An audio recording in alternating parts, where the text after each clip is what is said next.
メッセージとですね。 Grabe, late na late naman ako lagi. Hey, Philippines.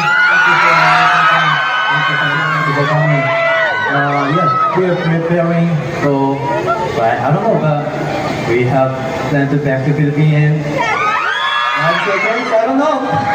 But I don't know, but yeah, we want to come back as soon as possible. And if you have the time, yeah, you can check our SNS, Instagram, X, whatever. Yeah, thank you so much, Philippines. Alright, thank you very much.